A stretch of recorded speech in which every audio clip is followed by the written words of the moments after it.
She was just a tired taxi driver, grinding away to make rent. He was a stranger, bleeding in the back of her cab, just asking for a ride home. What she couldn't possibly know was that the Mafia boss she saved that night would unleash hell on his entire empire just to ensure her safety. The rain was coming down in sheets, like bullets hitting the pavement. Clara's windshield wipers were fighting a losing battle. She squinted through the downpour, her knuckles white as she gripped the steering wheel.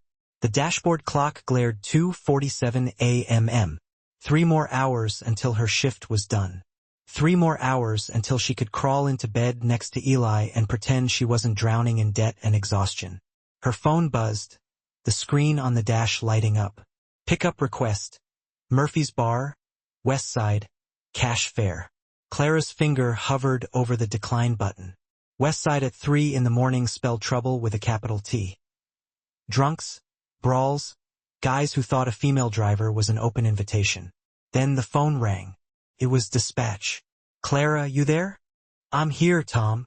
Listen, that guy at Murphy's. The bartender's offering $200 if you take him. No questions asked. Just drive. Clara's breath hitched. $200. That was Eli's asthma medication for the entire month. That was the overdue electric bill she'd been dreading. That was 3 nights she wouldn't have to work next week. A small reprieve. What's wrong with him? She asked, her voice barely a whisper. Tom paused, and she could practically hear him weighing his words. Bartender says he's in rough shape, but he's got cash. Lots of it.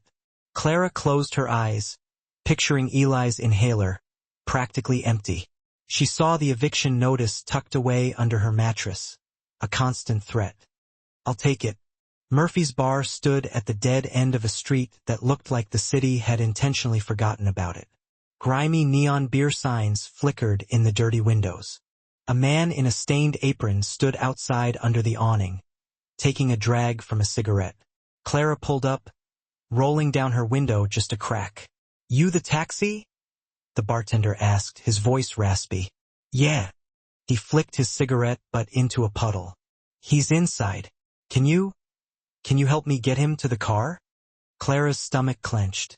How bad is he? He's breathing. That's all I know. She killed the engine and stepped out into the relentless rain. Her sneakers squelched in a puddle as she made her way to the bar's entrance. The bartender ushered her inside, past overturned stools and shards of broken glass. The place reeked of stale whiskey and something metallic like iron. Slumped against the bar was a man in a sharply tailored black suit. Blood had soaked his collar, staining it a dark crimson. His knuckles were split and bruised, raw and angry. One eye was swollen shut, a grotesque purple and black. Even half-conscious, even beaten and broken. He possessed something that made Clara stop dead in her tracks. Power. Jesus, she whispered, the word catching in her throat. He stumbled in here an hour ago, the bartender muttered, barely audible above the pounding rain. Said he'd pay cash if I called him a ride. No ambulance, no cops. Clara knelt beside the man. His breathing was shallow but steady, a faint rise and fall of his chest. Hey, can you hear me? His good eye cracked open, revealing a dark, empty gaze, like staring down into a bottomless well. Need to go home, he rasped, each word a struggle. Where's home? He mumbled something that sounded like an address, the words slurring together. Then his head lolled to the side, and he was out again. The bartender helped her drag him to the car. The man was surprisingly heavy, all solid muscle and dead weight. They managed to get him into the back seat, his head lolling against the window, his legs sprawled awkwardly across the leather. Clara's hands were shaking as she fumbled with the keys and started the engine. The address he'd mumbled wasn't in her GPS. She had to type it in manually. When the map loaded, her blood turned to ice water. The Hollowstone Estate. Everyone in the city knew that name. It was whispered in hushed tones in diners and grocery store lines. It was the place you didn't talk about, the place you definitely didn't go. Clara glanced in the rearview mirror. The man's chest rose and fell rhythmically. She could dump him at a hospital, no questions asked. She could call the cops and let them deal with it. But then she thought of Eli. She thought of the $200, enough to keep them afloat at least for a little while. She put the car in gear and drove. The rain intensified as she left the city behind, the streetlights fading in the distance. The roads narrowed, winding and twisting. Trees closed in on both sides, their gnarled branches clawing at the stormy sky like skeletal fingers. The GPS led her down a private lane, through massive iron gates that stood open like a gaping mouth, welcoming her in. The mansion materialized through the mist, a Gothic monstrosity of stone walls, dark, lifeless windows, and a fountain in the center of the driveway that was bone dry, a symbol of forgotten grandeur. Clara's heart hammered against her ribs. She stopped the car near the front steps and turned around. "Hey, we're here." The man didn't move, still slumped against the seat. She reached back and shook his shoulder. "Hey!" His eye opened again, slowly, with obvious effort. He sat up, wincing in pain. He pulled a thick wallet from his jacket and tossed it onto the passenger seat. "Take whatever you need." Clara opened it cautiously. Her breath caught in her throat. There had to be $3,000 inside, maybe more. "I can't take it." His voice was a low growl, but it wasn't a request. It was a command. Clara's fingers trembled as she pulled out $200, carefully counting the bills. She left the rest untouched. "Thank you," she whispered, the words barely audible. He opened the door and stepped out into the downpour. For a moment, he just stood there, staring at her through the window, his face unreadable in the dim light. Then he turned and limped toward the mansion, disappearing into the shadows. Clara shifted the car into reverse, eager to escape.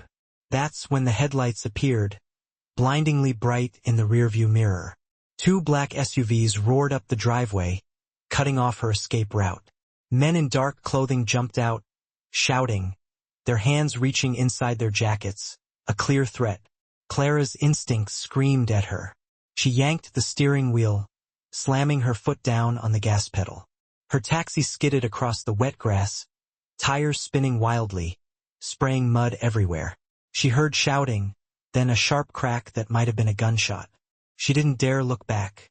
She tore through a gap in the hedges, bouncing onto a narrow service road, her teeth rattling. Her heart was pounding in her throat, threatening to choke her. Her hands wouldn't stop shaking, trembling with adrenaline and fear. When she finally reached the main highway, she checked the mirror obsessively. No one was following, at least not that she could see. She pulled into a gas station 20 minutes later and threw up in the parking lot, the acrid taste of fear coating her tongue. Her phone buzzed, shattering the relative silence. A single text from an unknown number. "You forgot your tip." Attached was a photo, a clear image of a black duffel bag sitting on her doorstep. Clara stared at the screen, her blood turning to ice. Whoever that man was, he knew where she lived, every detail of her life. Clara didn't go home that night. She drove to a 24-hour diner across town, a place she'd never been before, and sat in a corner booth until sunrise, constantly watching the door, expecting trouble to walk in at any moment. The coffee tasted like rust, bitter and metallic.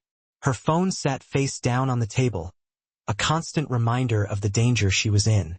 She couldn't stop seeing that text, that photo. The duffel bag on her doorstep, a silent threat. At 6:30 a.m., she finally drove home. She had to. Eli would be waking up soon, and Mrs. Chun from upstairs watched him on nights Clara worked late. She couldn't leave him there indefinitely, exposed and vulnerable. Her apartment building looked the same as always, a depressing sight. Cracked brick, peeling paint, a broken intercom that buzzed with static whenever anyone tried to use it.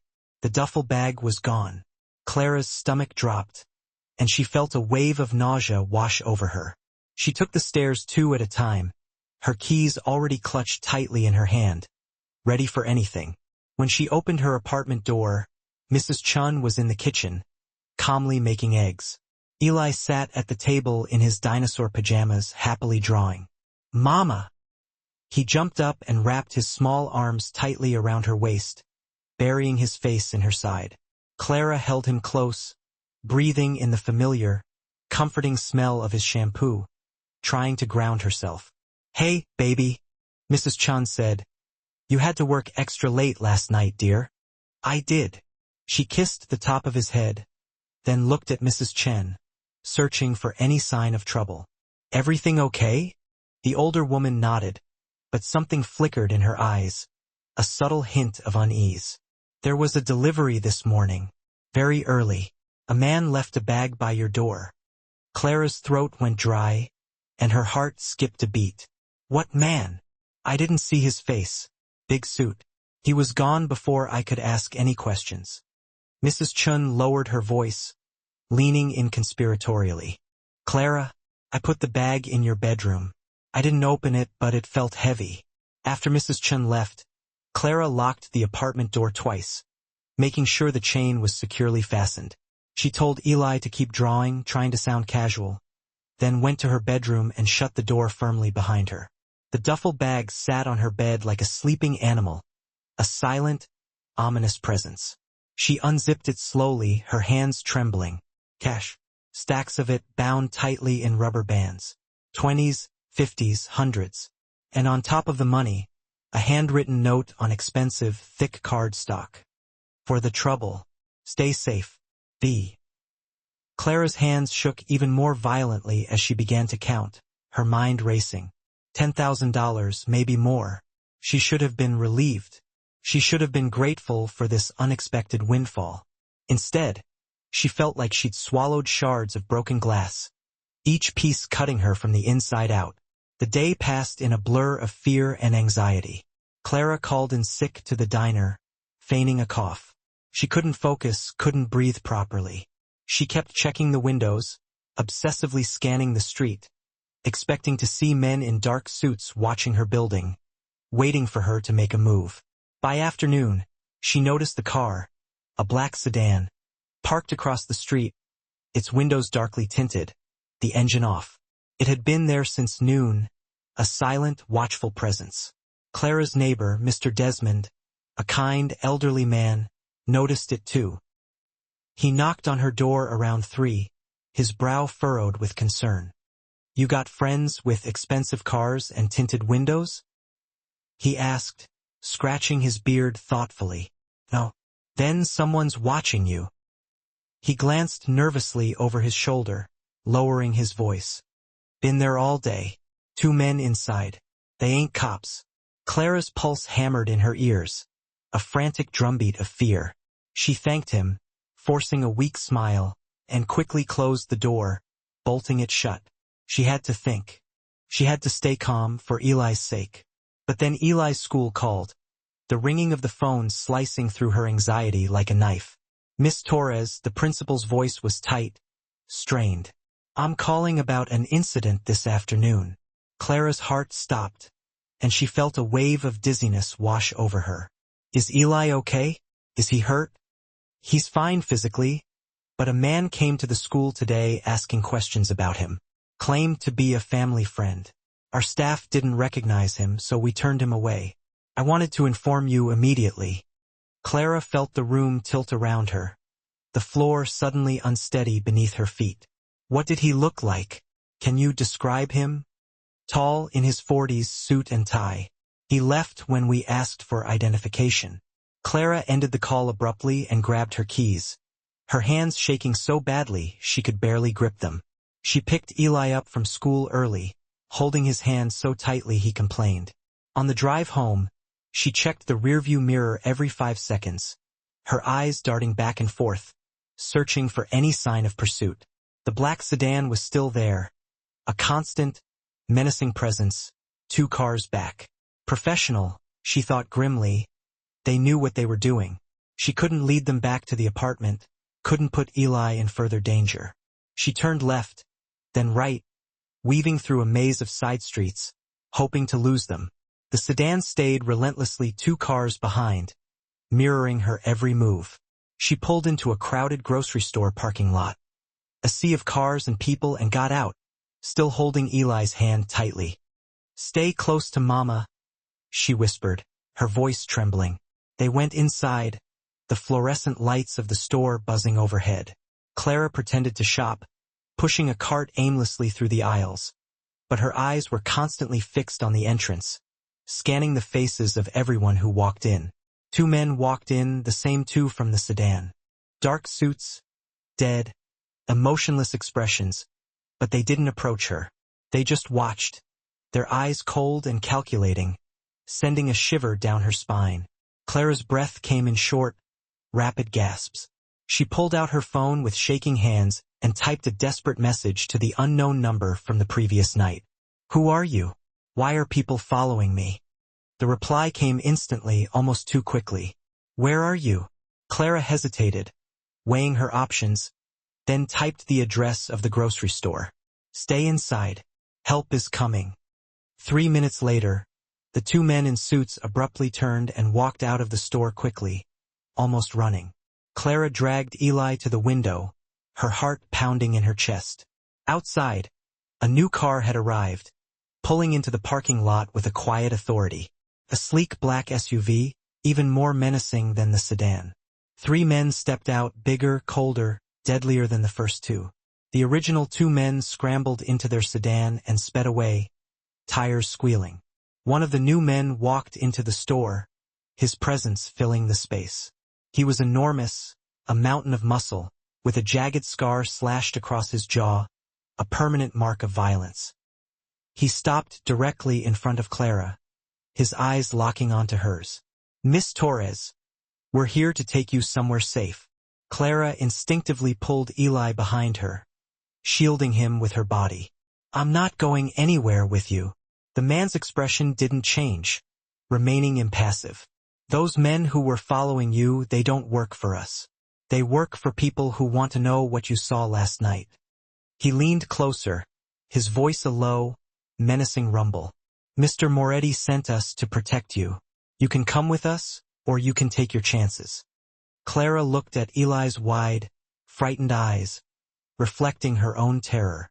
She thought about the men at the school, the car parked outside her apartment, the text message that had known her address. She was already trapped, caught in a web she didn't understand. "Fine," she whispered, her voice barely audible. "But if you hurt my son." "We won't," the man said, cutting her off, his voice flat. "Boss's orders." They didn't take her to a safe house or some anonymous location. They took her home, back to the apartment she was desperately trying to protect. "Mr. Moretti's orders," the scarred man said as they pulled up to her building. "You sleep in your own bed tonight. We'll be outside making sure nothing happens." Clara didn't sleep. She sat by Eli's bed, watching him breathe, listening to the soft rhythm of his sleep. The baseball bat from her closet clutched tightly across her lap, her knuckles white. Through the window, she could see the black SUV parked below, its presence a constant reassurance and a chilling reminder of the danger she was in. Guards stood watch by the building entrance, their dark figures silhouetted against the streetlights. She was a prisoner in her own home, protected but trapped.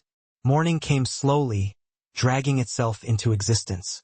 Clara got Eli ready for school, made him breakfast, forcing herself to pretend that everything was normal, that their lives hadn't been irrevocably changed. But when she walked him down to the bus stop, one of the guards followed 10 steps behind, a silent, watchful presence. Eli looked back, confused. "Mama, why is that man?" "Don't look at him, baby," she said quickly, her voice strained. "Eyes forward." After Eli's bus pulled away from the curb, disappearing down the street, Clara went to the diner for her morning shift.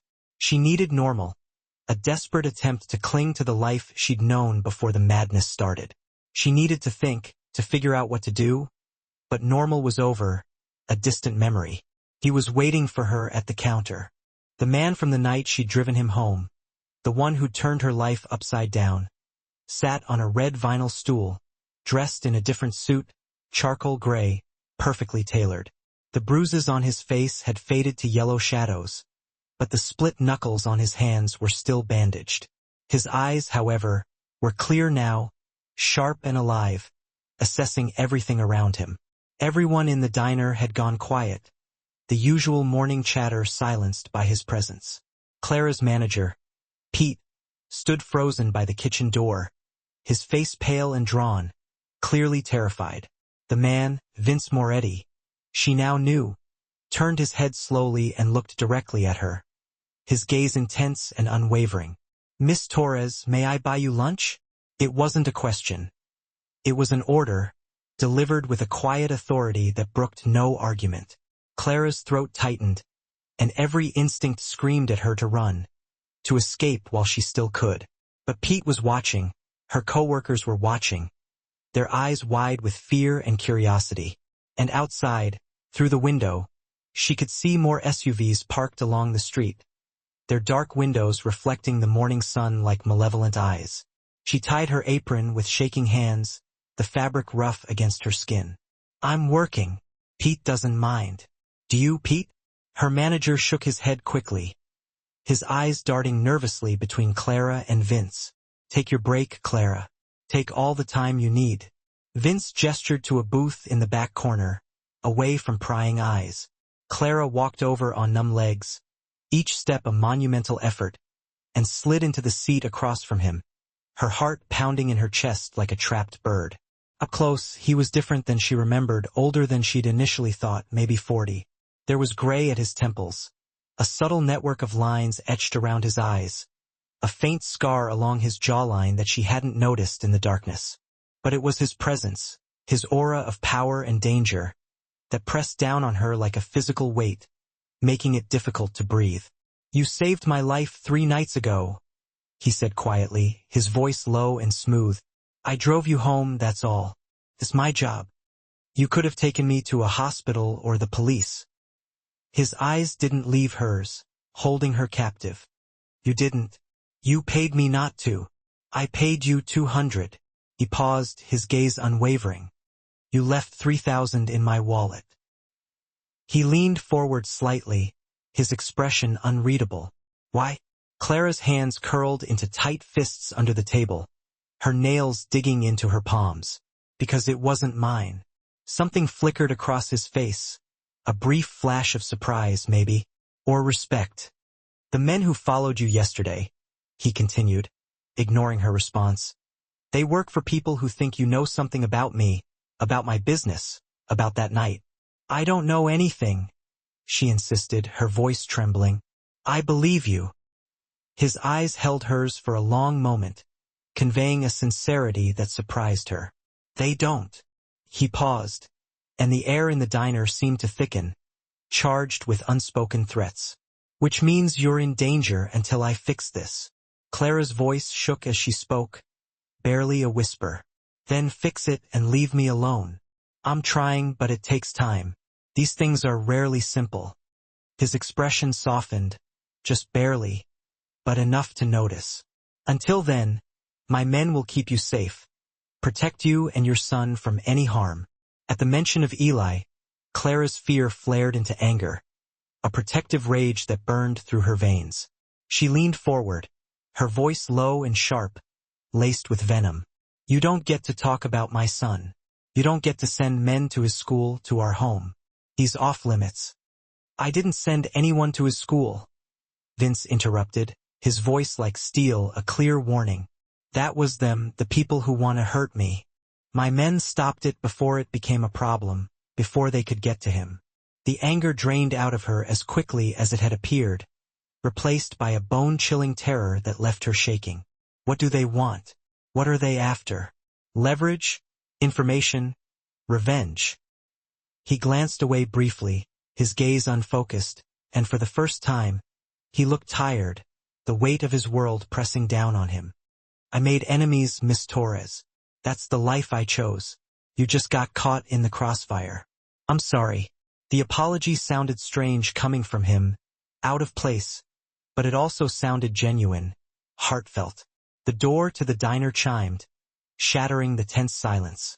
A small voice called out, filled with innocent joy. "Mama!" Clara's heart stopped, and her breath caught in her throat. Eli stood in the doorway, his backpack hanging precariously off one shoulder, his face beaming with excitement. Behind him, the scarred guard who'd taken them home the previous night looked apologetic, his expression sheepish. "Early dismissal," the guard muttered, barely audible. "Half day." Eli ran to the booth, his face lighting up when he saw her, then froze when he noticed Vince sitting across from her, his expression uncertain. Vince looked at the boy, and something in his face changed, a subtle shift that softened his harsh features. The hardness seemed to melt away, replaced by something almost tender. He smiled, small, careful, as if he were afraid of scaring him. "You must be Eli." Eli nodded slowly, uncertain of what to make of this stranger. "I'm Vincent. Your mom helped me when I was in trouble, and I wanted to thank her." He reached into his jacket, and Clara tensed, her muscles coiling in anticipation of danger. But he pulled out a small toy car, carefully wrapped in tissue paper. Red, vintage, expensive-looking, a collector's item. "I wanted to say thank you," he repeated, holding out the car to Eli. Eli's eyes went wide, and he reached out hesitantly, his fingers brushing against Vince's. "Really?" Clara wanted to refuse, wanted to snatch the toy car away and throw it back in Vince's face, wanted to protect Eli from this man and his dangerous world. But Eli was already taking it, his face lighting up as he turned it over in his hands, examining it with childlike wonder. "What do you say, Eli?" Clara whispered, forcing herself to remain calm. "Thank you, Mr. Vincent." Vince nodded, his gaze lingering on Eli for a moment before he turned back to Clara. Then he stood, buttoning his jacket, his movements fluid and graceful despite his size. He placed a thick envelope on the table, even thicker than the last one, a silent promise. "For your car repairs, and anything else you need. I don't want your money. I know." He looked at her one last time, his dark eyes unreadable, filled with a complex mix of emotions she couldn't decipher. "But take it anyway for him." Then he walked out of the diner, his guards following like shadows, their presence a constant reminder of the world he inhabited. Eli climbed into the booth, happily racing the toy car across the table, his earlier apprehension forgotten. "Mama, is he your friend?" Clara stared at the envelope on the table, then at the door where Vince had disappeared, a swirl of conflicting emotions churning inside her. "No, baby," she whispered, her voice barely audible. "He's not my friend." But she didn't know what he was, what he meant to her, or what his presence would ultimately cost them. Clara told herself she could manage this, that she could survive this unexpected intrusion into her life. Keep her head down, she told herself. Let Vince's men stand watch, providing a buffer between her and the danger. Wait for it to blow over, for everything to return to normal. She was wrong. It started small, subtle acts of intimidation designed to unsettle her. Her tires slashed in the diner parking lot during her shift, leaving her stranded and vulnerable. Pete found her in tears by her car, and one of Vince's guards had to drive her home, a silent reminder of her dependence on him. Then the phone calls started late at night in the early hours of the morning. Heavy breathing on the other end of the line, clicks and static, hang-ups at 2-3, for in the morning a constant barrage of fear. Then Eli's school called again, the ringing of the phone sending a jolt of panic through her. "Miss Torres, we need you to come down immediately." Clara's hands went cold, and her stomach churned with dread. What happened? What's wrong? Someone submitted a false custody claim. A man claiming to be Eli's father tried to check him out of school. "We're holding him in the office, but I'm on my way." She ran 3 red lights, her foot pressed firmly on the accelerator, the city a blur of lights and sounds. Her heart hammered so hard against her ribs she thought it would crack them, each beat a frantic plea for Eli's safety. When she burst into the school office, breathless and terrified, Eli was sitting with the counselor, confused and scared, his face pale.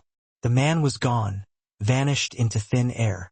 Security had called the police, but he'd disappeared before they arrived, leaving only a lingering sense of dread. Clara held Eli so tightly he squirmed, burying his face in her shoulder. "Mama, you're hurting me." "I'm sorry, baby. I'm so sorry." That night, she didn't argue when Vince's guards suggested staying inside her apartment, turning it into a makeshift fortress. One guard stationed in the hallway, a silent sentinel, the other by the fire escape, watching the street below. She locked every window, checked every lock twice, and still couldn't sleep, the fear a constant companion. At midnight, her phone buzzed, vibrating against the nightstand. Unknown number, but she knew who it was.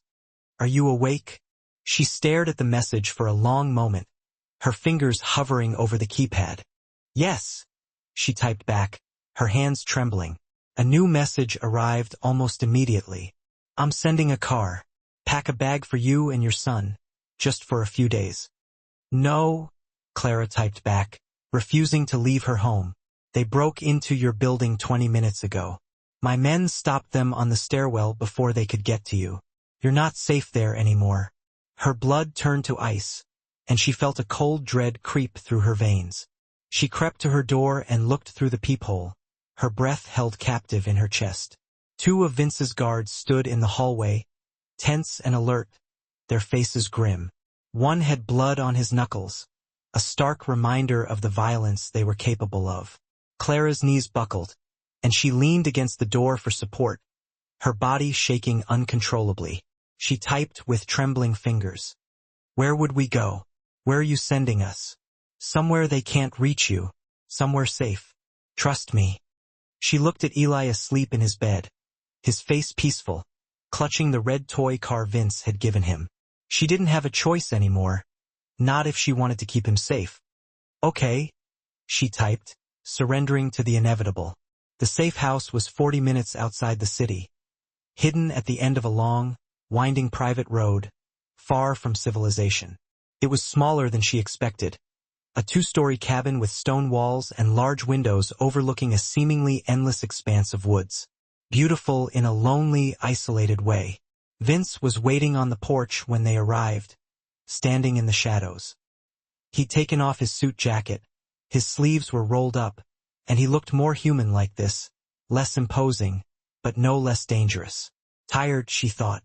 "It's secure," he said as Clara got out of the car, carefully carrying a sleeping Eli in her arms. "For men on rotation, constantly patrolling the perimeter. Cameras on every entrance, monitored around the clock. No one knows about this place except me and my men I trust with my life." He held the door open, gesturing for her to come inside. "Come in." The interior of the cabin was warm and inviting, a welcome contrast to the cold night air. A fire crackled merrily in the stone fireplace, casting dancing shadows on the walls. The furniture was simple but expensive, tasteful and understated. Everything smelled of cedar and smoke, a comforting, woodsy scent. Vince led her upstairs to a bedroom, clean and sparsely furnished. "This is for him." Clara laid Eli down gently on the bed, tucking the blanket around him, her heart aching with a mixture of love and fear. When she turned, Vince was already walking out, giving her space. "Your room's across the hall," he said quietly, his voice devoid of emotion. "Lock the door if it makes you feel safer." She followed him back downstairs, her footsteps echoing in the silence. He poured himself a drink at the bar, a glass of whiskey, neat. "Want one?" he asked, turning to face her. "No," she said, crossing her arms protectively across her chest. "How long do I have to stay here? How long will we be prisoners in this place?" "Until I settle things. Until I can guarantee your safety." "How?" she pressed, demanding answers. He took a slow sip of his whiskey, his jaw tight, his eyes clouded with a darkness she didn't understand. "You don't want to know." "Yes, I do," Clara insisted, her voice shaking with a mixture of anger and fear. "You pulled me into this, disrupted my life, turned it upside down. My son is sleeping in a stranger's house because of you. I deserve to know what's happening, what you're doing to fix this mess." Vince set down his glass heavily on the bar, the clinking sound echoing in the silence. He looked at her then, really looked at her, as if he were seeing her for the first time, seeing someone who mattered, someone whose life he had irrevocably changed. "There's a man named Dominic Russo," he said finally, his voice low and controlled. "He used to work for me, was one of my most trusted men. Now he's working for my enemies, feeding them information, trying to bring me down." He paused, his gaze intense. "He thinks you know details about my business, routes, contacts, weaknesses. He thinks you can give him the leverage he needs to destroy me. He's wrong, but he won't stop until he's sure, until he's squeezed every last drop of information out of you. So, what are you going to do? Clara asked, her voice barely a whisper. Find him? Stop him? End this? His voice was cold, detached, his eyes like chips of ice. Final. Clara's stomach twisted into a knot, and she felt a wave of nausea wash over her. You mean, kill him? Vince didn't answer, didn't confirm or deny her accusation. He didn't have to. His silence spoke volumes. She stepped back, her hands trembling uncontrollably. I can't be part of this. I can't let my son. You're not part of it, he said, cutting her off, his voice softer now, almost gentle. You're protected from it. I won't let anything happen to you, to him. He moved closer, his presence filling the space, his voice a low murmur. I know what I am, Clara. I know what I've done, the choices I've made, but I'm trying to keep you out of the ugliness, to shield you from the violence. That's all I can give you, my word that I will protect you both. I don't want your protection, she said, her voice thick with emotion. I want my life back. I want things to go back to the way they were before you walked into my cab. You'll get it, he promised, his eyes searching hers. I promise you, I'll do everything in my power to give you back your life, to make things right again. He paused, and she saw something raw and vulnerable flickering in his eyes, a glimpse of the man beneath the hardened exterior. I'm sorry you drove me home that night. I'm sorry for all of this.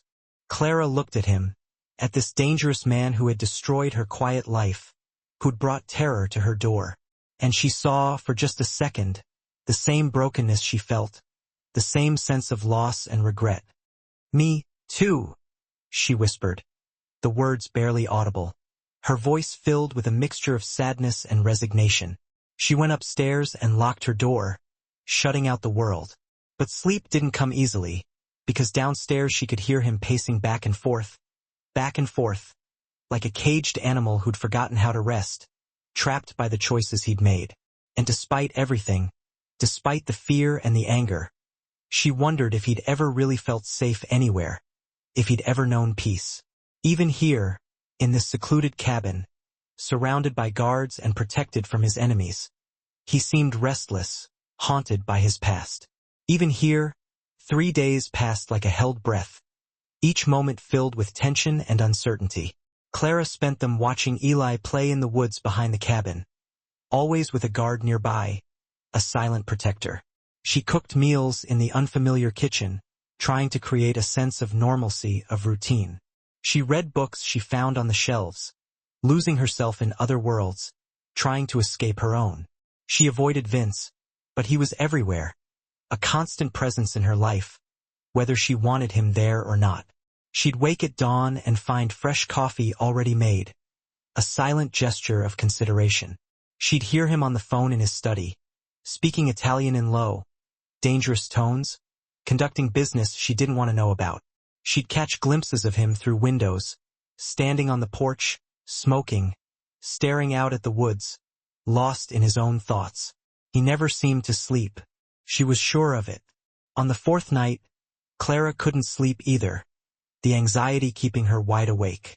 She came downstairs at midnight, drawn by the soft light emanating from the kitchen, and found him there, standing at the counter, chopping vegetables with the precision and expertise of someone who'd done this 1,000 times, a practiced, almost meditative ritual. You cook? She asked, her voice a quiet intrusion into his solitude. He didn't startle, didn't even turn around, his movements smooth and efficient. When I need to think, he said, his voice low. She watched him work, mesmerized by the rhythm of the knife against the cutting board. Garlic, tomatoes, basil, the ingredients of a simple Italian sauce, transformed by his hands. His movements were methodical, almost meditative, a way to find order in the chaos of his life. Sit, he said, gesturing to the small kitchen table. I'm making too much anyway. There's enough for an army. Clara hesitated, unsure whether to intrude, then sat at the table, drawn in by his quiet intensity. "Where'd you learn to cook?" "My mother." He didn't look up, his focus entirely on the task at hand. She said, "If a man can't feed himself, he's not really free." "Smart. You're smart enough to do anything else." Vince set the knife down. He poured the pasta into the boiling water, then leaned against the counter. "I inherited it," he said. "My father's empire, his wars, his debts." He paused, the weight of it all hanging in the air. "By the time I realized I didn't want any part of it, I was already drowning in it. You don't just walk away from this world, Clara. It follows you like a shadow, takes everyone you love. So why not try?" He looked at her, a flicker of surprise in his eyes, as if the thought had just occurred to him.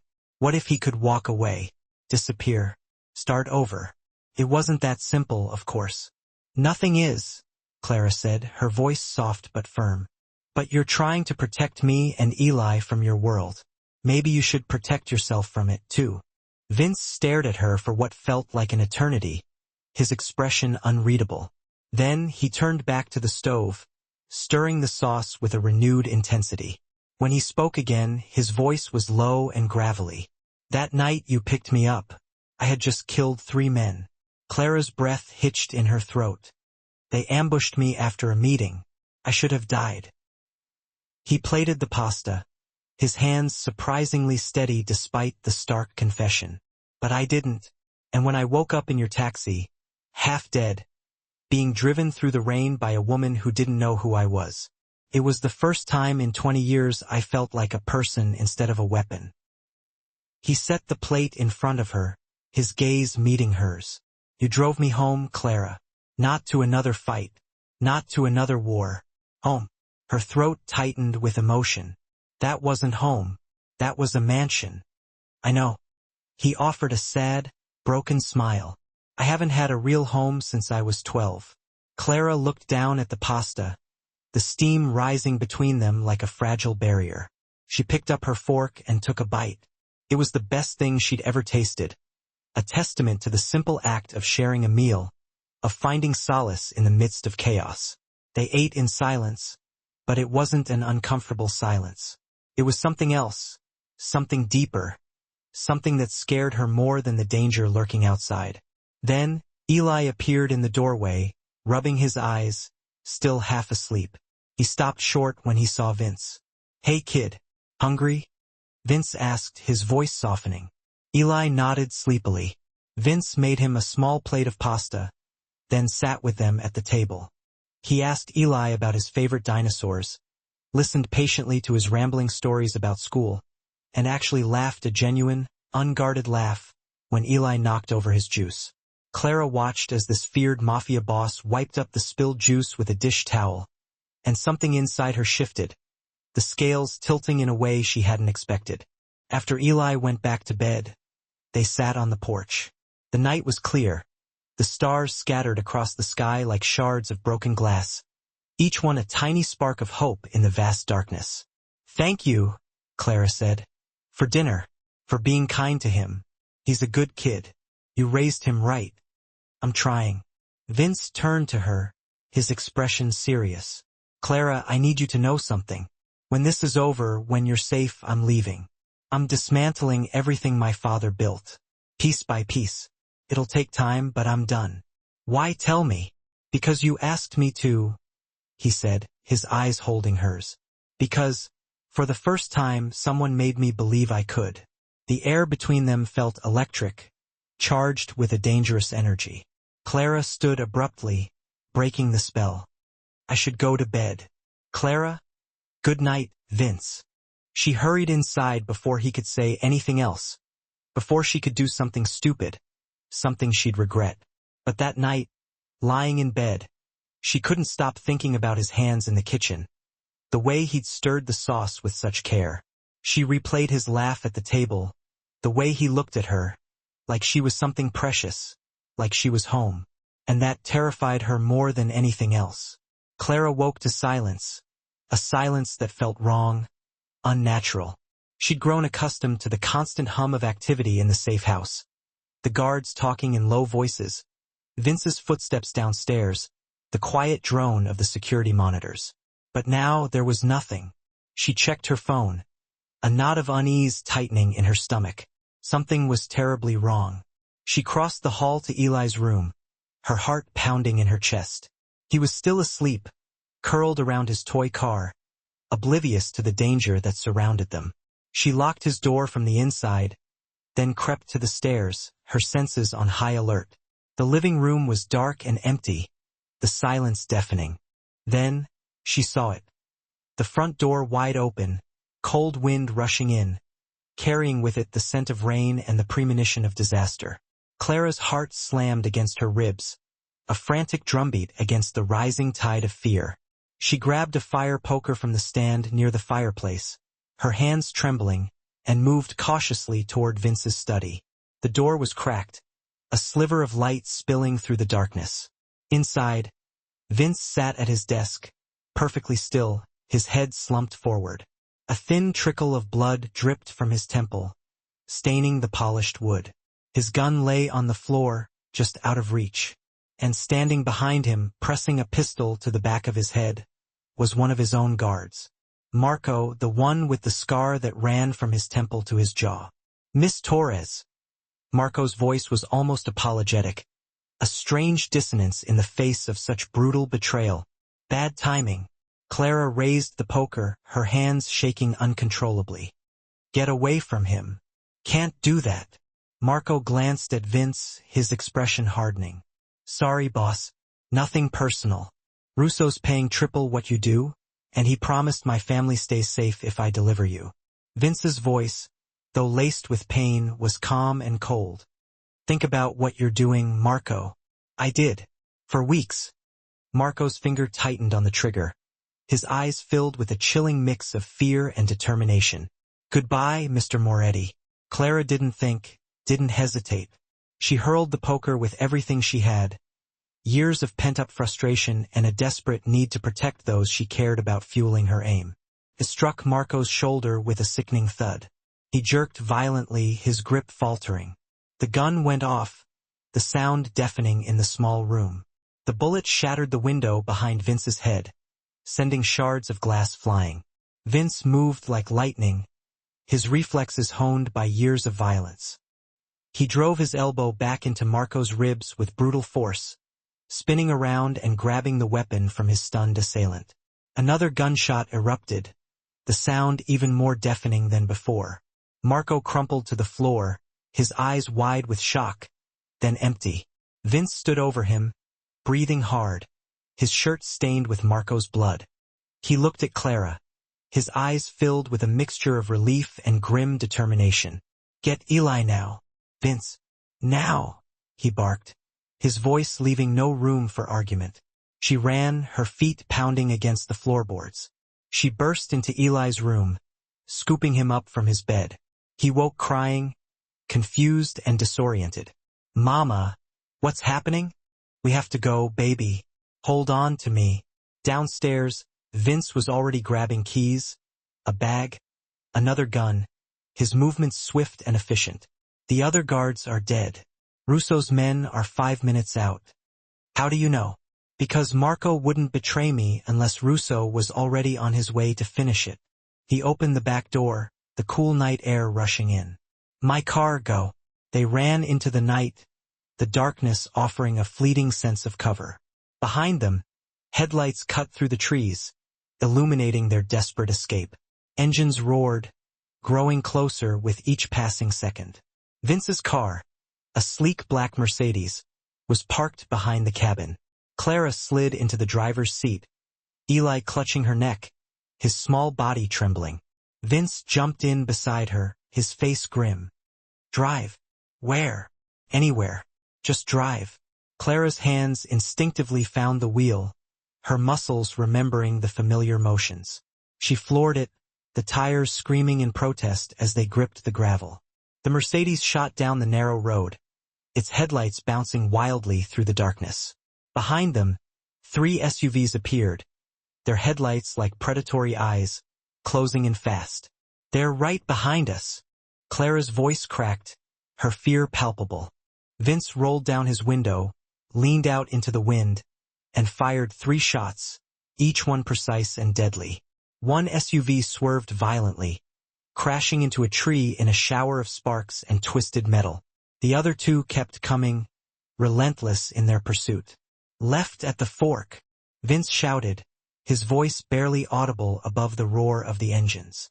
Clara yanked the wheel, the car skidding wildly, fishtailing precariously before straightening out. Eli sobbed into her shoulder, his small body shaking with terror. "It's okay, baby. Mama's got you." "There's a chapel 2 miles ahead," Vince said, reloading his gun with practiced ease. "Abandoned. We can hide there until I call for backup." "What backup? Your men are dead." "Not all of them." He fired again, the sound echoing through the trees. Another SUV's windshield spiderwebbed, obscuring the driver's view. "I still have people who are loyal. How do you know Marco was the only traitor?" Vince went quiet, his silence speaking volumes. "Then I don't." Clara's blood turned cold, a chilling realization washing over her. She pressed harder on the gas, pushing the car to its limits. The chapel appeared through the mist, a dark silhouette against the pale sky. Stone walls, broken windows, a cross tilted precariously on the roof, a testament to time and neglect. Clara skidded into the overgrown parking lot and killed the engine, the sudden silence amplifying the pounding of her heart. They ran inside, the heavy wooden doors creaking open with a mournful groan. The air smelled like rot and forgotten prayers, a chilling reminder of mortality. Vince barricaded the door with a heavy wooden pew, his movements quick and efficient.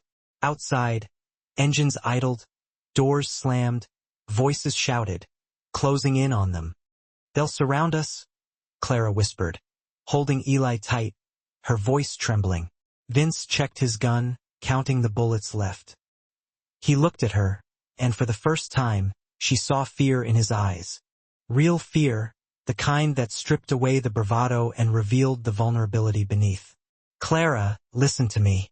His voice was urgent, raw with emotion. "There's a crawl space under the altar. Take Eli and hide. No matter what you hear, don't come out until it's silent." "What about you?" "I'll buy you time." "No." Her voice broke, choked with fear. "You can't. I got you into this." He touched her face, his hand gentle, desperate. "Let me get you out." A window shattered, sending shards of glass raining down. Gunfire erupted, the sound deafening in the confined space. Vince shoved her toward the altar, his eyes pleading. "Go." Clara grabbed Eli and ran, tears streaming down her face. She found the crawl space, pulled her son inside, the darkness closing in around them like a suffocating blanket. Through the crack, she watched Vince take position behind a crumbling pillar, watched him face a dozen armed men alone, his silhouette a stark contrast against the flickering candlelight. And she realized in that terrible moment, she didn't want him to die. She wanted him to survive, to escape, to find his way home. To her, the gunfire lasted what felt like an eternity, a cacophony of violence that echoed through the chapel. It lasted for 3 minutes, but it felt like 3 hours. Clara held Eli in the darkness under the altar, his face pressed against her chest, her hand clamped tightly over his ear, trying to shield him from the horrors unfolding above. She counted shots, heard men screaming, heard something heavy hit the floor, the sound sickeningly familiar. Then silence. Footsteps approached the altar, slow and uneven, each step a hammer blow against her fragile hope. "Clara." Vince's voice, hoarse with pain, barely a whisper. "It's over. Come out." She crawled out, Eli clinging to her like a lifeline. The chapel looked like a war zone, bodies strewn across the floor, blood staining the ancient stone. Vince stood in the center, holding his side, his shirt soaked red, his face pale and drawn. "Oh God!" Clara rushed to him, her eyes wide with terror. "You're hit. Grazed. I've had worse." But he swayed as he said it, his strength clearly waning. Outside, sirens wailed in the distance, their mournful cries echoing through the night. Red and blue lights flickered through the broken windows, casting long, distorted shadows across the scene. "Police?" Clara asked, her voice trembling. My people called them anonymously.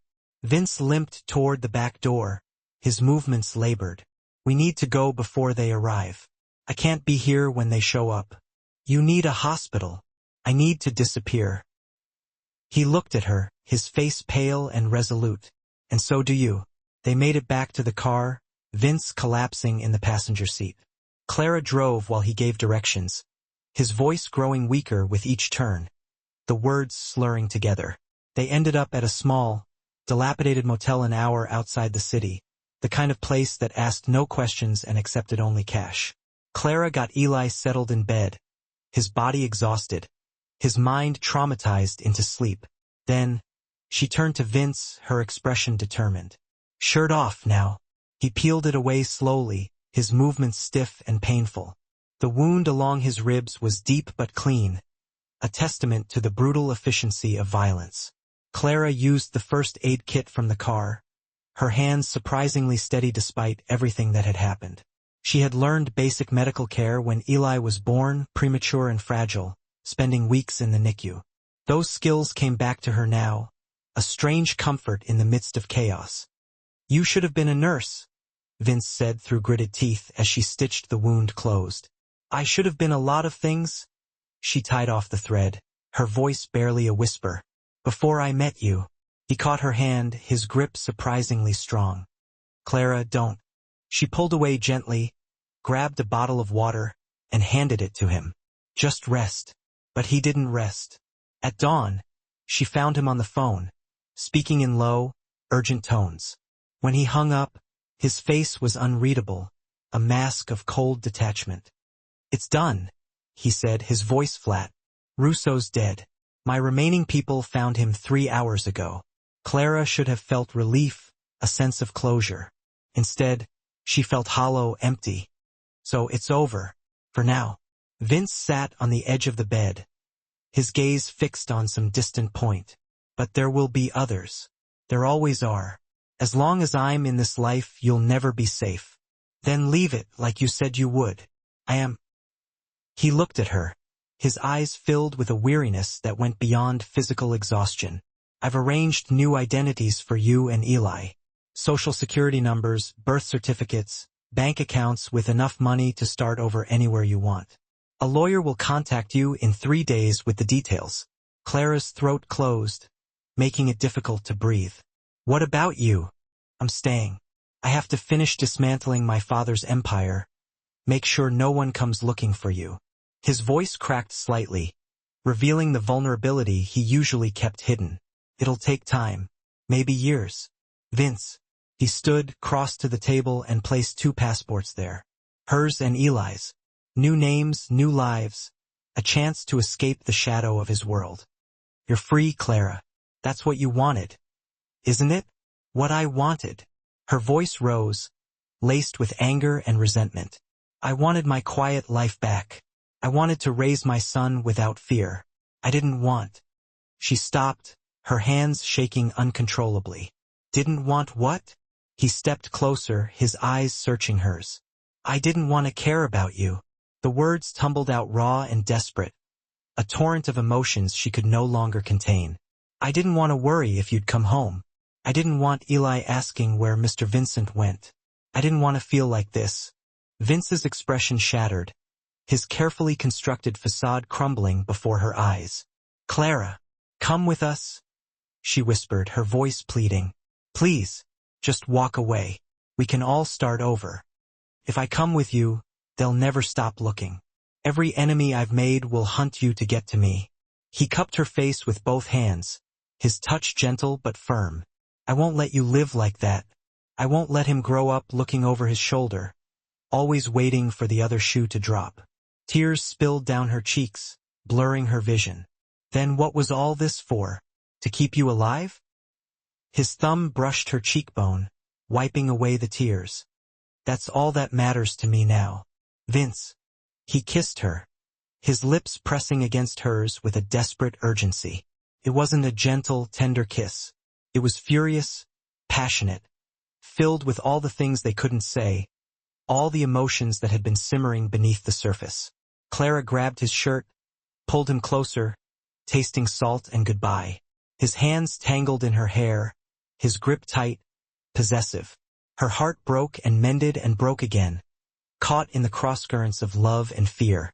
When they finally pulled apart, both were breathing hard, their eyes filled with a mixture of longing and regret. "I'll find you," he whispered against her forehead, his voice thick with emotion. "When it's safe. When I've burned it all down and there's nothing left that can hurt you. I'll find you. Promise. Promise." But they both knew promises meant nothing in his world, that the best-laid plans could be shattered in an instant by the brutal realities of his life. At noon, a car arrived, driven by a stranger, a driver Clara didn't recognize. Vince carried a sleeping Eli to the back seat, buckled him in with such care it made Clara's chest ache, a poignant reminder of the life they could never have.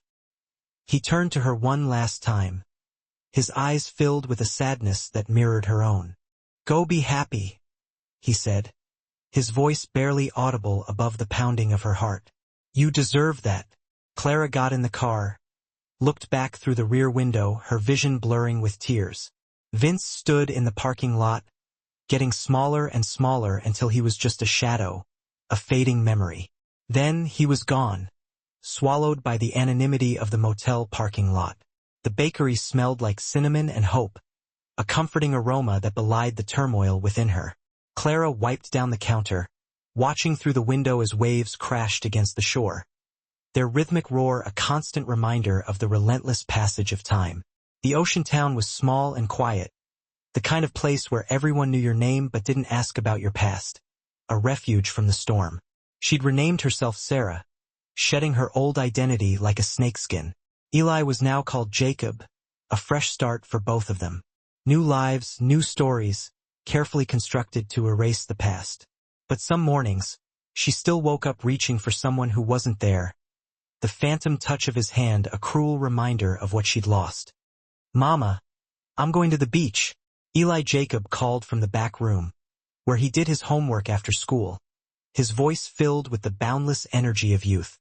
"Stay where I can see you," she called back, her voice laced with concern. "I will." He ran out, taller now, his face losing its baby softness, transforming into the face of a young boy on the cusp of adolescence. Almost 8 years old, a lifetime away from the trauma they'd endured.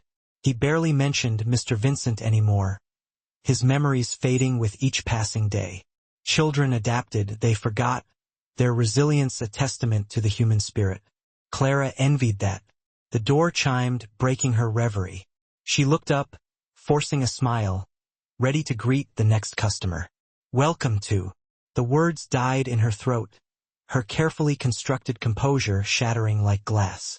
A man stood in the doorway, his presence a jolt from the past. He wore a tan coat, his hair styled differently, shorter, lighter glasses she'd never seen him wear.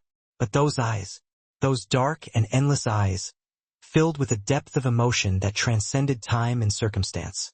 Those eyes she'd know anywhere. "Coffee, please," he said softly, his voice a low, familiar rumble. "Black."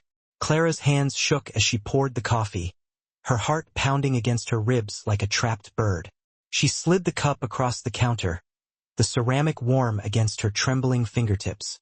Their fingers touched, a fleeting connection that sent a jolt of electricity through her body. "Yours." She couldn't finish the sentence. The words caught in her throat. "Michael." He smiled, a genuine, unguarded smile that reached his eyes, erasing the years of pain and regret. "Michael Russo. I teach history at the college 2 towns over." "Russo." Her voice cracked, betraying her shock and disbelief. "Dominic Russo didn't have any family. I took the name. Felt right." He lifted the cup to his lips, his eyes never leaving hers. "Poetic justice." Clara looked around, her anxiety rising. Is this safe?" "It's over." "Really over?" He set down the coffee, the sound echoing in the small bakery. "It took 14 months, but I dismantled everything. Sold the properties, paid off the debts, turned evidence over to the FBI that put away the people who mattered. I don't exist anymore. Vince Moretti is dead. legally and practically. And the enemies are gone in prison or moved on to easier targets. He leaned closer, lowering his voice, his gaze intense. I checked every month. Made sure no one was watching you. You were safe the whole time. Tears burned Clara's eyes. A mixture of relief, disbelief, and a profound sense of gratitude. You promised you'd come. I keep my promises. His voice softened. A hint of vulnerability creeping in. Even when it takes longer than I want.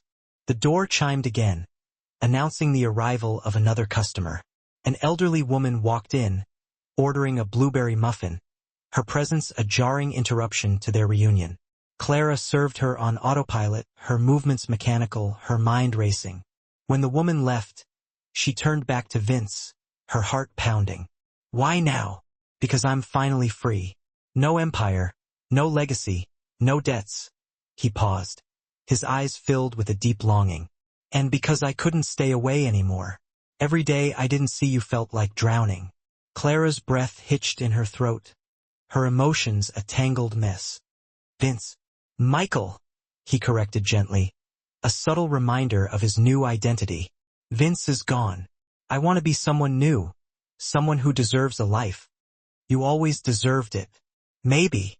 He looked around the bakery, his gaze lingering on the warm, inviting atmosphere. This place, it suits you. Warm, safe, full of good things. It's small. It's home. That word hung between them, heavy with meaning, pregnant with possibilities. The back door opened, breaking the spell. Eli walked in, sandy and breathless from his adventure on the beach. He froze when he saw Vince, his eyes widening in surprise. Recognition flickered across his face, slow and uncertain, like a distant memory struggling to surface. Mr. Vincent? Vince knelt down, meeting the boy's gaze, his expression gentle and reassuring. Hi, Eli. You've gotten big. I'm Jacob now, Eli said seriously, his brow furrowed. Mama says we have new names. I know. I'm Michael now. He smiled, his eyes twinkling. Think you can remember that? Eli studied him for a moment, his gaze intense, as if trying to reconcile the familiar face with the unfamiliar name. Are you staying this time? The question pierced Clara's heart, a simple plea that spoke volumes about the boy's deepest fears and desires. Vince looked up at her, his eyes filled with a silent question. I'd like to, if it's okay with your mom. Clara's throat tightened, making it difficult to speak. Eli, Jacob, go wash up. Dinner will be ready soon, but go now. Eli hesitated for a moment, then ran upstairs to their apartment above the bakery, his footsteps echoing through the building. Clara waited until his footsteps faded, the silence amplifying the tension in the room. You can't just appear after a year, she said, her voice shaking with a mixture of anger and relief. You can't just walk back into our lives. I know. We built something here, something stable. He's finally sleeping through the night again. I know. And I... Her voice broke, the weight of the past year crashing down on her. I learned how to stop waiting for you. Vince stood slowly, his expression filled with a quiet understanding. Then I'll leave. I just needed to see that you were happy. That was enough. He turned toward the door, his shoulders slumped with defeat. Wait. He stopped, his back to her, his body tense. Clara came around the counter, stood in front of him, and looked up at the man who had destroyed her life and saved it in the same breath. The man she couldn't seem to live without. I learned how to stop waiting, she repeated, her voice stronger now, filled with a newfound certainty. But I never learned how to stop loving you. His expression cracked, revealing the raw emotion beneath the surface. Clara. If you stay, she said, her voice firm. It's not temporary. It's not halfway. You stay, you build a life here with us. Really with us. That's all I want. His voice was rough, filled with a desperate sincerity. I don't need power. I don't need money. I just need you and him. That's home. Clara stepped closer, her heart overflowing with love and hope. Then prove it. Be Michael. Be boring. Be normal. I can do boring. A smile tugged at his lips, the first genuine smile she'd seen from him in a long time. "I make a decent pasta, if you recall." "I remember." He touched her face, his fingers tracing the familiar contours, the gesture achingly familiar. "I'll find my way back to you."